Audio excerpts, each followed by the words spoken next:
प्यारे बच्चों, आज पुनः एक बार हमारे YouTube चैनल मैथमेटिक्स दुनिया में आप सबों का स्वागत है। आज मैं क्लास 9th और क्लास 10th के एक कॉमन टॉपिक पर चर्चा करने जा रहा हूं, जिसका नाम है सर्किल। आप देख सकते हैं क्लास 9th के 10वां चैप्टर और क्लास 10th के 12th चैप्टर में सर्किल है और मैं उसी टॉपिक पर आज चर्चा करने जा रहा हूँ। आइए देखते हैं।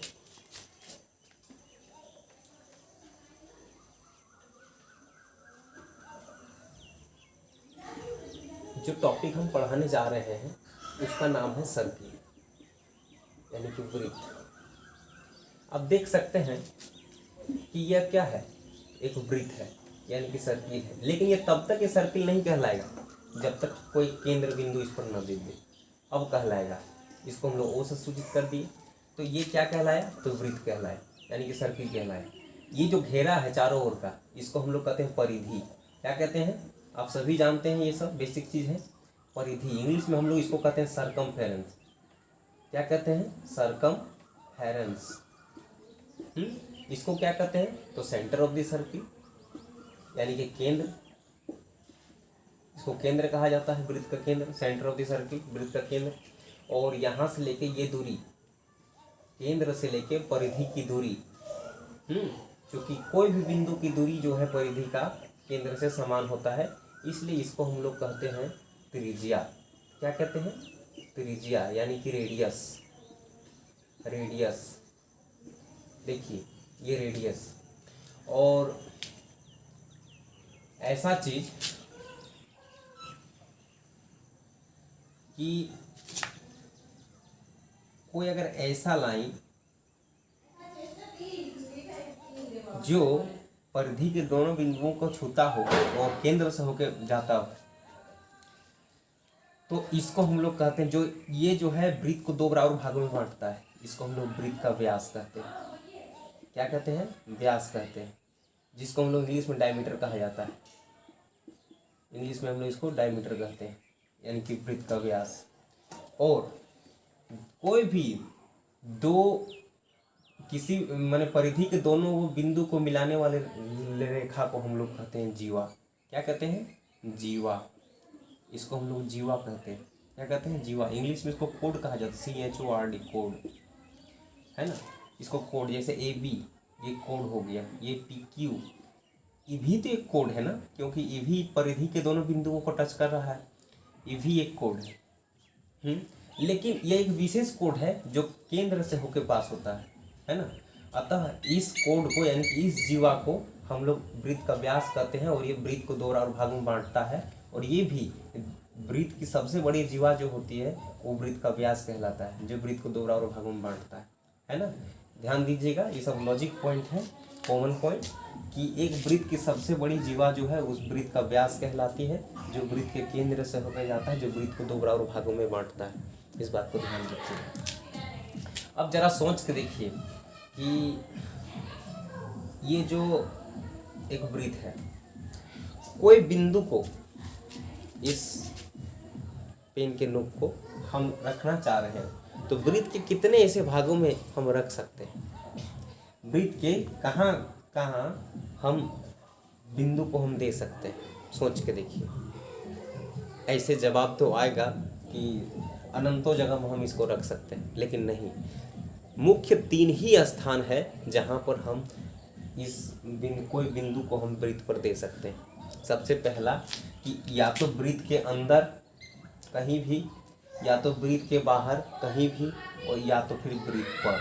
तो 3 स्थान पर। तो अगर कोई बिंदु अगर वृत्त के अंदर है, कोई बिंदु अगर वृत्त के अंदर है, तो उसको हम लोग अभ्यंतर कहते हैं, यानी कि interior point of the circle कहेंगे। क्या कहेंगे, interior point of the circle. मैं लॉजिक बता देता हूँ इसका, कि अगर जो कोई भी बिंदु वृत्त के अंदर है, वृत्त के अंदर है, माने परिधि की सीमा रेखा के अंदर है, तो वो रेडियस से छोटा होगा, है ना। यानी कि वो बिंदु जो है वो वृत्त के अगर अंदर है, इंटीरियर ऑफ द सर्किल है, इनसाइड द सर्किल, देन हम कह सकते हैं कि वो जो है त्रिज्या से छोटा होगा। और दूसरा होता है वृत्त के बाहर अगर कोई बिंदु है, वृत्त के बाहर है तो त्रिज्या से बड़ा होगा। एक बिंदु ऐसा भी होगा जो त्रिज्या अगर यदि वृत्त पर है, इसको कहेंगे, है ना, देखिए P वृत्त के अंदर है, P डैश वृत्त के बाहर है और P डबल डैश जो है वो वृत्त पर है। तो यानी कि किसी भी बिंदु को हम वृत्त पर 3 स्थानों में रख सकते हैं। एक वृत्त के अंदर इनसाइड द सर्किल, वृत्त के बाहर आउटसाइड द सर्किल और वृत्त पर ऑन द सर्किल, है ना। अगर वृत्त के अंदर है उसको उसका जो दूरी होगा केंद्र से यानी कि त्रिज्या से वो छोटा होगा, रेडियस से छोटा होगा, और एक जो है त्रिज्या से बड़ा होगा जो वृत्त के बाहर होगा पॉइंट, और एक त्रिज्या के बराबर हो जाएगा, है ना। आप एक देख सकते हैं।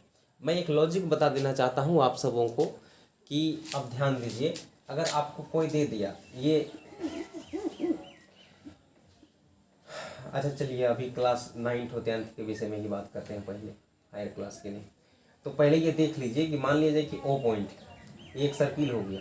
अब इस सर्किल पे अगर ये रेडियस और ये भी रेडियस, मतलब ये त्रिज्या है, ये त्रिज्या है, और इसको क्या कहते हैं, यहाँ से लेके यहाँ तक ये दूरी क्या कहलाता है, ये दूरी तो जीवा कहलाया, कोड कहलाया, ये तो रेडियस कहलाया, है ना। PQ जो है वो जीवा है यानी कि कोड है।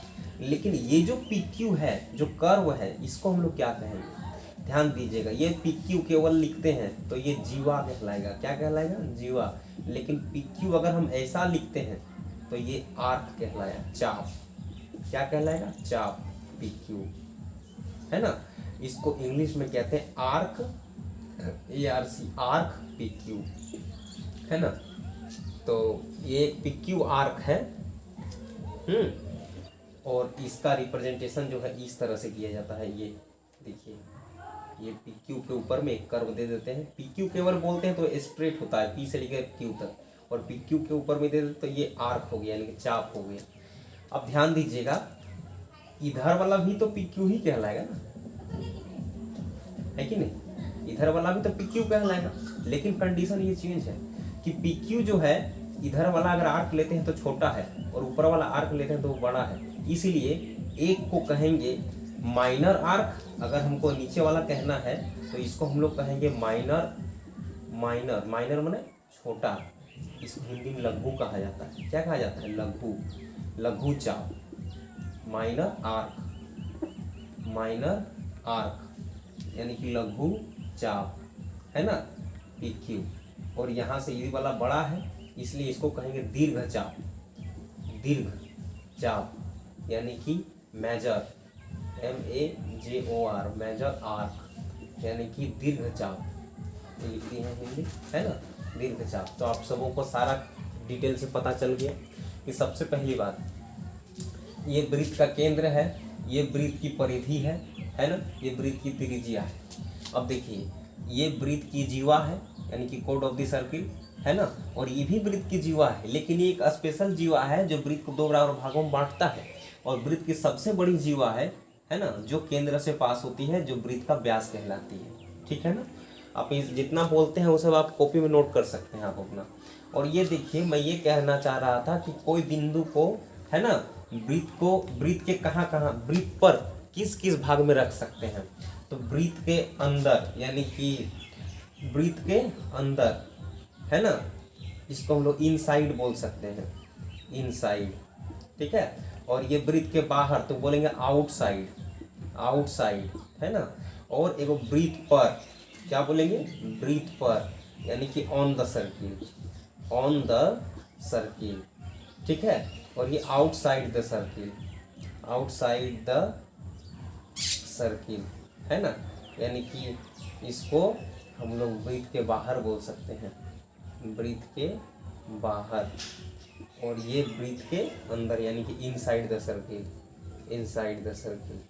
तो हो गया, अर्थात किसी बिंदु का स्थान जो है वृत्त पर 3 ही जगह पे होता है, अनंत जगह पे नहीं।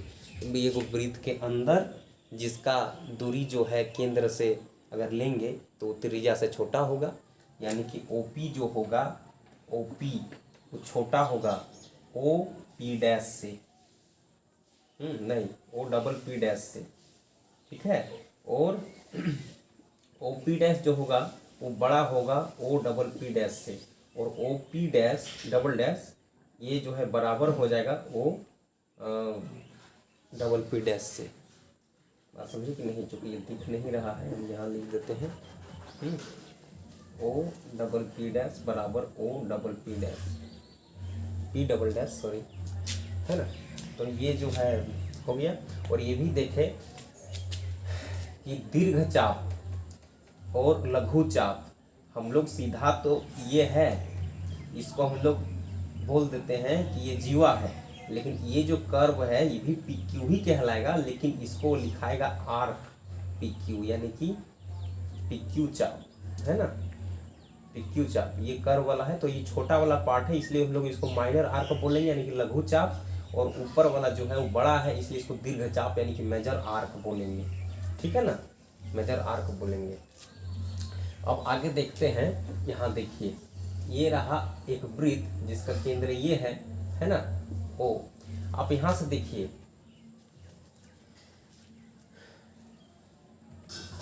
ये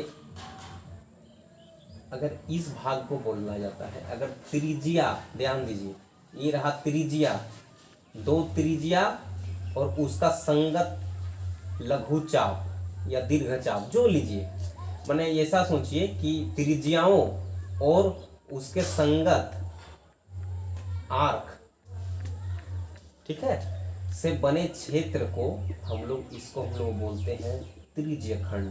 ध्यान दीजिएगा ये दो गो त्रिज्या है और उसका संगत चाप है, तो हम लोग इसको बोलेंगे त्रिज्य खंड। क्या बोलेंगे? त्रिज्य खंड। उसको हम लोग उस क्षेत्र को त्रिज्य खंड बोलेंगे, त्रिज्य खंड। इसको इंग्लिश में हम लोग सेक्टर ऑफ द सर्किल कहा जाता है, सेक्टर ऑफ द सर्किल। अब विचार कीजिए क्लास 10th वाले विशेष करके, सेक्टर ऑफ द सर्किल यानी कि त्रिज्य खंड, यानी कि वृत्त जो खंड है वो त्रिज्याओं द्वारा खंड है, इसलिए इसका नाम त्रिज्य खंड। याद रखने का तरीका है ना, ध्यान दीजिएगा, याद रखने का तरीका त्रिज्य खंड। और इधर ध्यान दीजिए, तो ये जो नीचे वाला पार्ट है इसको हम लोग लघु त्रिज्य खंड कहेंगे, और ऊपर वाला जो पार्ट है ये भी तो त्रिज्याओं से खंड है ना, तो इसको दीर्घ त्रिज्य खंड कहेंगे। इधर वाला को क्या कहेंगे? दीर्घ त्रिज्य खंड, दीर्घ त्रिज्य खंड। केवल त्रिज्य खंड कहा जाए मैंने वो माइनर निकालना है, और दीर्घ त्रिज्य खंड उसको आप बोल देगा आपको, यानी कि मेजर पार्ट है ना, सेक्टर ऑफ सर्किल का। अब देखिए, और यदि अगर जीवाओं से अगर खंड होगा, जीवाओं द्वारा अगर यदि खंड होता है, कोई जीवा और उसके संगत चाप द्वारा जो एरिया कवर होता है, तो इसको हम लोग बोलेंगे वृत्तखंड। क्या बोलेंगे? वृत्तखंड, है ना। इसको क्या बोलेंगे? वृत्तखंड, यानी कि segment of circle, segment of circle. बात समझे कि नहीं? और ये जो है आप देख सकते हैं, है ना, ओ ए बी, इसका देखिए ये त्रिज्या है, ये भी त्रिज्या है, तो ये जो त्रिभुज है, ये जो ट्रायंगल है, ये आपका एक आइसोसेलेस ट्रायंगल है, यानी कि समद्विबाहु त्रिभुज है, क्योंकि दो भुजा बराबर है इसका, इसलिए समद्विबाहु त्रिभुज है। ये कौन त्रिभुज है? समद्विबाहु त्रिभुज, जिसका दो भुजा बराबर है। समद्विबाहु यानी कि जिस त्रिभुज का दो भुजा बराबर, समद्विबाहु त्रिभुज, आइसोसेलेस ट्रायंगल, है ना। तो अगर यदि इधर यहाँ से लेके ए बी चाप और उसका संगत ए बी जीवा और उसका संगत चाप, है ना, ले करके अगर एरिया अगर लेते हैं तो इसको हम लोग वृत्तखंड कहते हैं। तो जो कि छोटा है इसलिए लघु वृत्तखंड बोल सकते हैं, लघु वृत्तखंड बोलिए या फिर केवल वृत्तखंड बोलिए, दोनों में से कोई दिक्कत नहीं है। लेकिन यदि अगर आपको ये बड़ा वाला पार्ट देगा तो ये भी तो एक वृत्तखंड है ना, इसको हम लोग दीर्घ वृत्तखंड बोलेंगे। क्या बोलेंगे? दीर्घ वृत्तखंड, ध्यान रखिएगा। तो ये जो है आप सभी जानते हैं, और मैं यहाँ लिख देना चाहता हूँ, क्लास 9th हो 10th हो जो कुछ भी हो, ये सब प्रश्न पूछा भी जाता है कि सबसे पहला 1 नंबर में कि वृत्त का क्षेत्रफल। तो वृत्त का क्षेत्रफल जो होता है यानी कि area of the circle, area of the circle होता है पाई आर स्क्वायर। अगर कोई पूछ दे व्हाट इज पाई, क्योंकि अगर हम वृत्त का परिधि लिखेंगे तो वृत्त का परिधि कहा जाता है ये क्षेत्र कितना घेरा है तो पाई आर स्क्वायर, और उसका परिधि की लंबाई कितना होगा तो वृत्त की परिधि यानी कि circumference of the circle is equal to हो जाएगा 2 पाई आर। अगर कोई इनमें से कोई ऐसा सवाल कर दे कि व्हाट इज पाई, तो हम लोग बोल सकते हैं कि पाई जो है वो एक रेशियो है, वो एक ऐसा अनुपात है जो एक इरेशनल नंबर के अगर संख्यात्मक रूप में बदले तो वो एक इरेशनल नंबर आता है, यानी कि अपरिमेय संख्या। पाई क्या है तो पाई जो है वो वृत्त की परिधि की लंबाई, यानी कि ये वृत्त की परिधि की लंबाई और उसके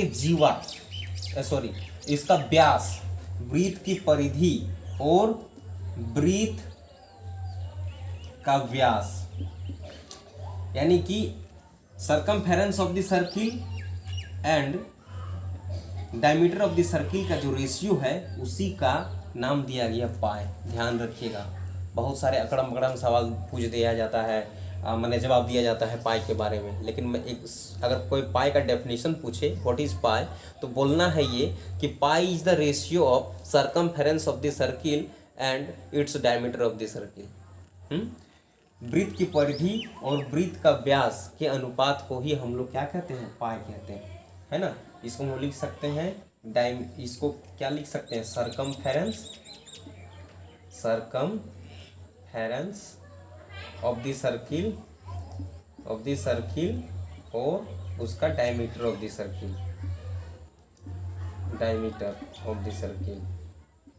है ना। इसी चीज़ का रेशियो है तो हम लोग कहते हैं उसको पाई। अब आगे जो क्वेश्चन पूछता है एग्ज़ाम में, तो एग्ज़ाम में क्वेश्चन जो पूछता है वो पूछ देता है कि ये रहा, अगर यदि सर्किल है, वृत्त है, तो ज़रा सोच के देखिए, अगर मैं उसको आधा पार्ट लूँगा, मैंने आधा यहाँ से यहाँ लूँगा केवल, क्या आप इसको अर्धवृत्त कहना संभव होगा? ये देखिए तो क्या ये अर्धवृत्त है?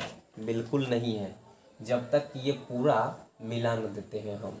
अब ये अर्धवृत्त कहलाया। अर्धवृत्त का मतलब सेमी सर्किल, क्या कहेंगे? सेमी सर्किल, है ना, सेमी सर्किल ध्यान दीजिएगा, यानी कि अर्धवृत्त क्या कहेंगे? अर्धवृत्त। वृत्त कितना है? आधा है, इसलिए इसको हम लोग अर्धवृत्त कहते हैं। तो सेमी सर्किल तो ये रेडियस हो गया, ये भी रेडियस हो गया, मैंने त्रिज्या। आप सोच सकते हैं, तो ये पूछ देता है सवाल कि बताइए अर्धवृत्त का क्षेत्रफल क्या होगा, यानी कि what is the area of the semicircle. अर्धवृत्त का क्षेत्रफल, area of the semicircle जो होगा वो क्या होगा? जब पाई आर स्क्वायर इसका होता है तो इसका आधा ना होगा, हाफ पाई आर स्क्वायर। लेकिन अगर पूछ दे कि अर्धवृत्त की परिधि, circumference of the semicircle, अर्धवृत्त की परिधि यानी कि सर्कमफेरेंस ऑफ सेमी सर्कल कितना होगा?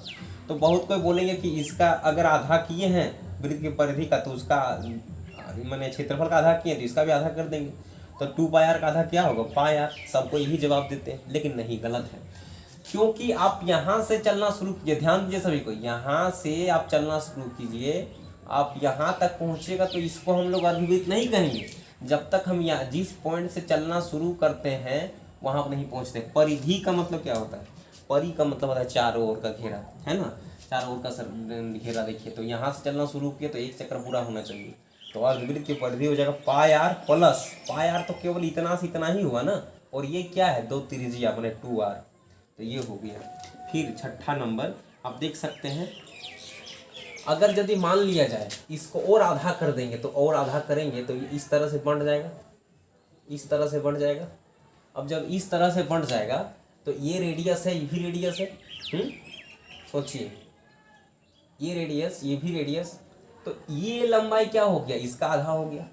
अब कोई पूछ दे, इसको हम लोग 4 भाग में 1 भाग कर सकते हैं। वृत्त को 4 बराबर भागों में बांट देंगे तो उसका 1 भाग का नाम है चतुर्थांश, इंग्लिश में कहते हैं क्वाड्रेंट। क्वाड में 4 होता है, तो क्वाड्रेंट मतलब हो गया 4 भाग का 1 भाग, यानी कि 1 पार्ट, है ना, 1/4 पार्ट ऐसा बोलते हैं। तो इसको हम लोग बोलेंगे 1/4 पार्ट में कितना आएगा, तो इसको हम लोग चतुर्थांश बोलेंगे। क्या बोलेंगे? चतुर्थांश। चतुर्थांश इंग्लिश में इसको क्वाड्रेंट कहा जाता है, QUADRANT, क्वाड्रेंट कहा जाता है। तो चतुर्थांश है, तो वृत्त के चतुर्थांश का, वृत्त के चतुर्थांश यानी कि क्वाड्रेंट ऑफ द सर्किल है ना, का परिधि क्या होगा। अच्छा पहले एरिया लिख लीजिए, क्षेत्रफल। क्षेत्रफल क्या हो जाएगा, तो वृत्त के चतुर्थांश का क्षेत्रफल जो है, चूंकि ये वृत्त को 4 बराबर भागों में बांट देंगे, तो वृत्त का परिधि का वृत्त का क्षेत्रफल होता है πr², और इसको 4 बराबर भागों में बांटे कितना होगा, 1/4 πr² हो जाएगा। 1/4 πr², क्योंकि πr² को 4 भाग में का एक भाग, 4 भाग का एक भाग है ना, ये चतुर्थांश का क्षेत्रफल। अगला जो है देखिए, वृत्त के चतुर्थांश का है ना, वृत्त के चतुर्थांश की परिधि कर देते हैं। परिधि यानी कि circumference of the quadrant of a circle, circumference of the quadrant of a circle is equal to कितना हो जाएगा, इज इक्वल टू हो जाएगा। अब जरा सोच के देखिए, यहाँ से यहीं तक लेना है, मतलब यहाँ से लेके यहीं तक, सोच के देखिए, यहाँ से यहाँ तक यानी कि 1/4 पार्ट। तो 1/4 पार्ट में इसका कितना था, 2πr, और 2πr का आधा किए हम तो πr आया, और πr का आधा करेंगे तो कितना होगा, πr/2 है। यहाँ से यहाँ तक πr था, तो यहाँ से यहीं तक लेना है, तो πr/2 हो गया। लेकिन केवल यहाँ से यहाँ लेने पर ही मेरा परिधि कंप्लीट नहीं होता है, यहाँ से चलना शुरू करेंगे तो यहाँ भी जाना पड़ेगा, और यहाँ भी जाना पड़ेगा, और यहाँ से यहाँ भी आना पड़ेगा, तब कंप्लीट होगा उसका सरकमफेरेंस। तो इसलिए πr/2 प्लस ये रेडियस यहाँ से यहाँ, और ये रेडियस वहाँ से वहाँ, यानी कि 2r। तो ये हो गया वृत्त के चतुर्थांश की परिधि। इतना प्रश्न में से क्लास 10th में गारंटी है कि उसमें प्रश्न पूछा जाता है। तो शायद हमको लग रहा है कि ये दिख नहीं रहा है, वृत्त के चतुर्थांश की परिधि है ना, वृत्त के चतुर्थांश की परिधि दिख नहीं रहा है, तो मैं यहाँ लिख देना चाहूँगा, वृत्त के कई नंबर था, 7वां नंबर। वृत्त के चतुर्थांश की परिधि यानी कि परिमाप, जो बोलिए परिमाप बोलिए या परिधि बोलिए, है ना, सरकमफेरेंस ऑफ द या perimeter of the quadrant of a circle is equal to होगा πr/2, माने πr का आधा और प्लस 2 रेडियस, भूलिएगा नहीं, है ना। ये प्रश्न होता है।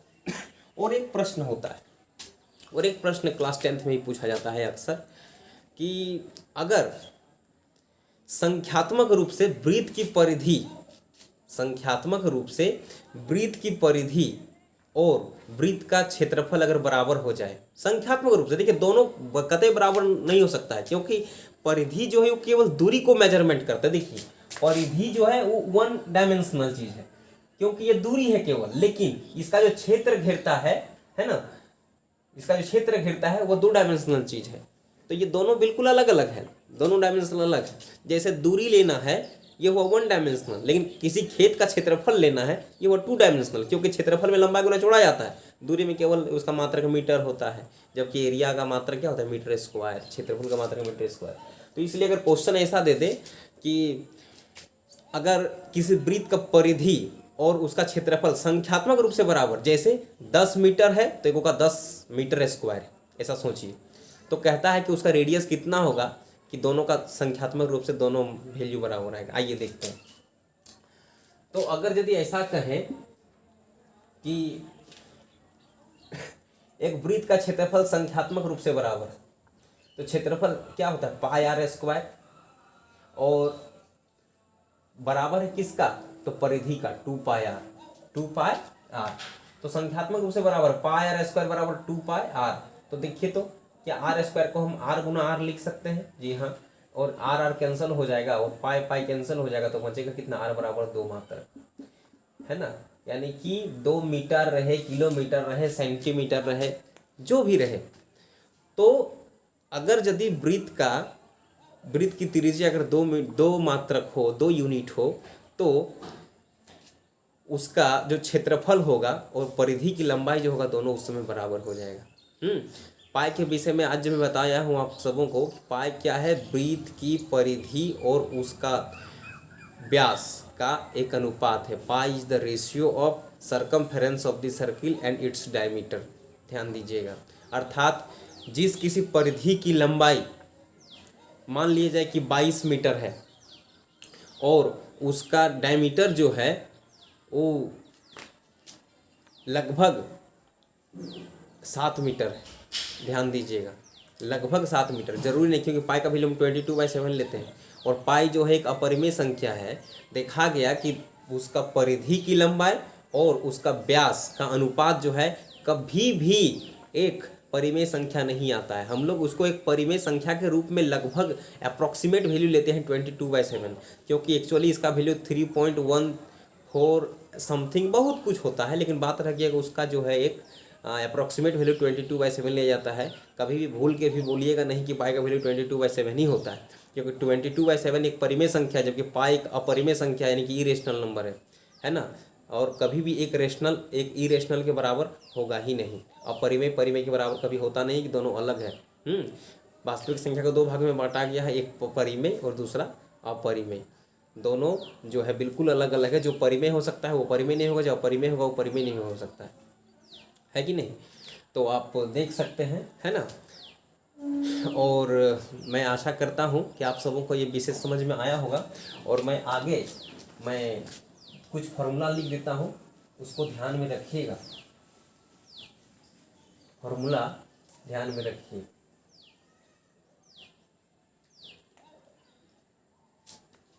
फॉर्मूला ये कि एक नंबर ध्यान दीजिएगा कि ये जो है त्रिज्य खंड हो गया। क्या हो गया? त्रिज्य खंड।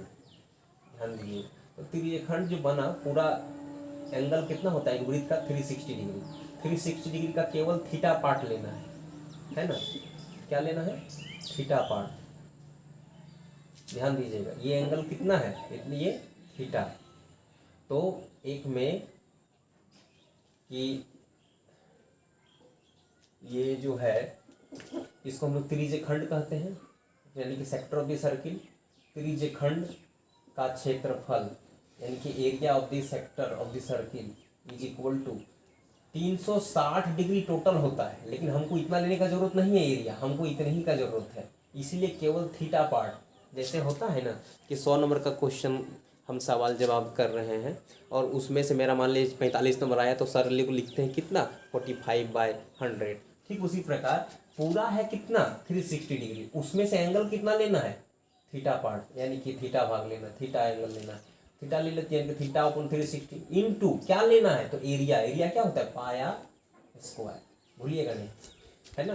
त्रिज्य खंड का क्षेत्रफल क्या हो गया? थीटा अपॉन 360 यानी कि थीटा/360 गुने पाई आर स्क्वायर। दूसरा, अगर ये पूछ दे कि इसकी ये क्या है? चाप, यानी कि आर्क है।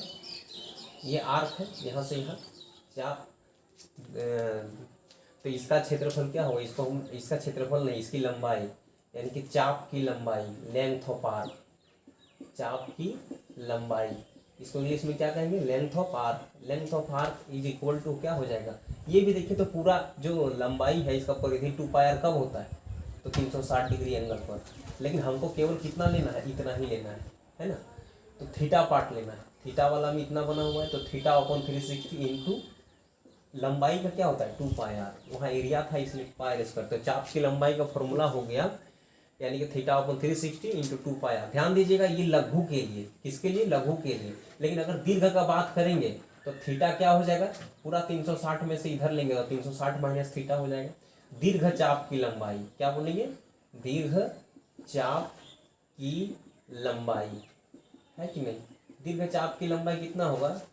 तो 360 माइनस थीटा हो जाएगा, है ना, बाय 360 इंटू 2πr। और तीसरा में वृत्तखंड का क्षेत्रफल। उसको जानने से पहले एक बात ध्यान दीजिएगा। ये रहा आपका ये देखिए, ये क्या है? एक आइसोसेलेस ट्रायंगल है, समद्विबाहु त्रिभुज है ना। समद्विबाहु त्रिभुज है, और समद्विबाहु त्रिभुज का क्षेत्रफल, इस त्रिभुज का क्षेत्रफल, त्रिभुज ओ ए बी का क्षेत्रफल, ध्यान दीजिएगा एंगल थीटा है, एंगल कितना है, थीटा। तो ओ ए बी का क्षेत्रफल जो होगा, यानी कि समद्विबाहु त्रिभुज है, area of isosceles triangle O A B is equal to हो जाएगा half r square sine theta. क्या होता है, half r square sine theta, यानी कि 1/2 आर स्क्वायर साइन थीटा। अब जरा गौर कीजिए, अब हमको निकालना क्या है, हमको निकालना है त्रिज्यखंड का क्षेत्रफल, वृत्तखंड का क्षेत्रफल। तो वृत्तखंड तो ये हो गया, ये एंगल थीटा बनता है ना। तो इस वृत्तखंड का क्षेत्रफल देखिए, तो ये पूरा, ये दोनों मिलकर त्रिज्यखंड हुआ, ओ ए और ये पूरा ये त्रिज्यखंड हुआ। तो त्रिज्यखंड में अगर हम इस त्रिभुज के क्षेत्रफल को घटा दे तो बचेगा वृत्तखंड का क्षेत्रफल। तो इसीलिए वृत्तखंड का क्षेत्रफल, वृत्तखंड का क्षेत्रफल बराबर जो है क्या होगा, त्रिज्यखंड का क्षेत्रफल माइनस आइसोसेलेस ट्रायंगल यानी कि समद्विबाहु त्रिभुज का क्षेत्रफल। तो हो जाएगा theta upon 360 into pi r square, ये हुआ त्रिज्यखंड का क्षेत्रफल ई वाला, और उसमें से हम सब्ट्रैक्ट कर देंगे क्या, तो इस ट्रायंगल का क्षेत्रफल, तो 1/2 आर स्क्वायर है ना साइन थीटा। ठीक है कि नहीं, ये रहा आपका वृत्तखंड का क्षेत्रफल। और यही चीज अगर यदि ये दीर्घ वृत्तखंड पूछे तो थीटा की जगह केवल क्या कर देंगे, 360 माइनस थीटा, थीटा की जगह में 360 माइनस थीटा कर देंगे, मतलब जो थीटा का वैल्यू 30 डिग्री 60 डिग्री जो भी दिया रहे उसके जगह पर वो लिख सकते हैं। तो हमको पता है कि आप सबों को विशेष समझ में आया होगा, क्योंकि पूरा बोर्ड चूँकि भर गया है, आप देख सकते हैं, है ना। आप लोग ध्यान से बढ़िया से मेहनत कीजिए, आगे आने वाले वीडियो में इससे रिलेटेड सवाल मैं बना के दूंगा आप लोगों को, है ना। और क्लास 9 से रिलेटेड कुछ क्वेश्चन भी आप लोगों को दूंगा, आपको विशेष करके ध्यान से पढ़िए इसको। धन्यवाद।